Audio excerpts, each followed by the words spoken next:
Hello friend, good evening. সবাই কেমন আছো? আশা করছি সবাই ভালো আছো, সুস্থ আছো। আমিও ভালো আছি, সুস্থ আছি। তো সন্ধেবেলা থেকে ভিডিওটা শুরু করছি। আর সন্ধেবেলায় ভাবলাম চলো চা খাবো। তো চায়ের সঙ্গে টা খেলে ভালো হয় না, তো চায়ের সঙ্গে টাটা তৈরি করতে চলে এসেছি দিদি আর আমি। তো ভাবলাম চলো, প্রতিদিন তো ডেলি তো চপ পেঁয়াজি বানানো যায়, কিন্তু আজকে চপ পেঁয়াজি বানাবো না, আজকে একটু অন্যরকম কিছু বানাই চলো। তার জন্য আজকে বাঁধাকপির পকোড়া বানাতে চলে এসেছি। দেখো, বাঁধাকপিটা কেটে নিয়েছি কুচি কুচি করে, তারপর লঙ্কা কুচি করে নিয়েছি, তার মধ্যে হলুদ গুঁড়ো, লঙ্কা গুঁড়ো, ধনে গুঁড়ো, জিরে গুঁড়ো, তারপরে একটু গোলমরিচের গুঁড়ো, লবণ স্বাদ মতো, আর একটু ওপর থেকে চিনি ছড়িয়ে দিলাম। চিনিটা দিলে সত্যি খুব ভালো লাগে, টেস্টি হয় খেতে চিনি দিলে।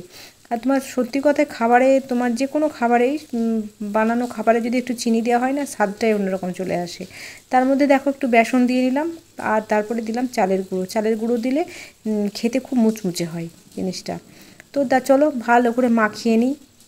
একটু জল দেবো হালকা করে, বেশি নয়। এমনিতেই বাঁধাকপিতে তোমার জল থাকে, তো বেশি জল দিয়ে নিই, আমি একটু জল দিয়েছি। তারপর লবণ দেওয়া আছে, লবণ থাকলেই এমনিতেই জল কেটে যায়। ঠিক আছে, তো ভালো করে দেখো চটকিয়ে মাখিয়ে নিচ্ছি আমি, কারণ দিদি এটাতে মাখাতে পারে না হাত দিয়ে, কারণ কাঁচা লঙ্কা দেওয়া আছে, হাত জ্বালা করে, আমারও জ্বালা করে, কিন্তু কী করবো বলো, কিছু তো করার নেই। জ্বালা করলেও আমি করি, আর দিদির খুব জ্বালা করে বলে দিদি ভয়ে হাত নাড়ে না, ও চামচে করে করে। কিন্তু এই জিনিসটা চামচে করে করলে হবে না, এটা ভালো করে হাতে করেই মাখাতে হবে, তাই না? পেঁয়াজি তোমার দেখবে, তোমার চামচে করে মাখালে কিন্তু পেঁয়াজি তৈরি হয় না ভালো করে, কিন্তু হাতে করে পেঁয়াজটা ভালো করে মাখাতে হয়। তো এটা সেই পেঁয়াজির, সেই বলে না পেঁয়াজির ভাই যাকে বলে। তো যাই হোক, দেখো মাখানো হয়ে গেছে আমার।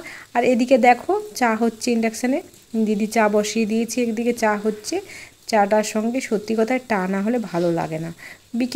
বিকেলবেলাটা সত্যি কথায় একটু পেঁয়াজি চপ খুব ভালো লাগে খেতে। তো বৃষ্টি হয়েছে আজকে, বা বৃষ্টির দিন। তো দেখো আমার ভাজতে শুরু করে দিয়েছি, পকোড়ার মতো দেখো শেপে দিয়ে নিচ্ছি। তেল গরম হয়ে গেছে, ভাজাও আমার দেখো একদিকটা হয়ে গেছে। তো চলো ঝটপট বানিয়ে নিই, আর আমরা সবাই মিলে একদম ফুলকপি বলছি, বাঁধাকপির পকোড়া খেয়ে নিই। খুব ভালো লাগছে খেতে, জানো এর আগের দিনও বানিয়েছিল দিদি, খুব সুন্দর লাগছিল খেতে। তো ভাবলাম আজকেও বানিয়ে নিই, চলো সন্ধেবেলাটা আজকে জমে যাক আমাদের। তো চলো ঝটপট বানাতে শুরু করি। আর এদিকে চলো দিদি আর একটা জিনিস কী করছে চলো তোমাদেরকে দেখায়। তো বৃষ্টি হচ্ছে না এখন, বৃষ্টিটা এখন বন্ধ হয়েছে। তোমার দুপুর থেকে প্রচুর বৃষ্টি হয়েছে আজকে। তোমাদের কি বৃষ্টি হচ্ছে ওপাশে? আমাদের কিন্তু বৃষ্টি হচ্ছে খুব। আর এদিকে দেখো দিদি মুড়ি ভাজা শুরু করেছে। মুড়ি ভাজা মানে মুড়ি কিনে নিয়ে এসছে প্যাকেটের, তো একটু নরম হয়ে আছে মুড়িগুলো, তো তেল দিয়ে ভাজছে দিদি। তো মুড়িটা খেতে কি ভালো লাগছে জানো, একদম মুড়মুড়ে হয়ে থাকছে, একদম কুড়কুড়ে যাকে বলে, কুড়কুড়ে টাইপের মুড়ি লাগছে, এত সুন্দর খেতে লাগছে। তোমরাও ট্রাই করো, যদি মুড়ি বাড়িতে মুড়ি খাও তোমরা, তো একটু কড়াইয়ে করে তেল দিয়ে একটু হলুদ গুঁড়ো, জিরে গুঁড়ো ফোড়ন, জিরে গুঁড়ো বলছি সরি, জিরে ফোড়ন দিয়ে একটু লঙ্কা দিয়ে তোমার মুড়িটা ভাজা করবে, দেখবে দারুণ লাগে খেতে, জানো খুব সুন্দর লাগছে। তারপরে দেখো আমরা এবার পকোড়া খাবো, তো দিদি বললো সস দিয়ে খাবো। তো সস দেখো টমেটো সস বার করে নিয়েছে, আর একটু চিলি সস বার করে নিয়েছে, মানে দিদির ছেলে সস দিয়ে খাবে তার জন্য বার করে নিয়েছে। আর এদিকে দেখো মুড়িটাও খেতে শুরু করেছে সবাই মিলে।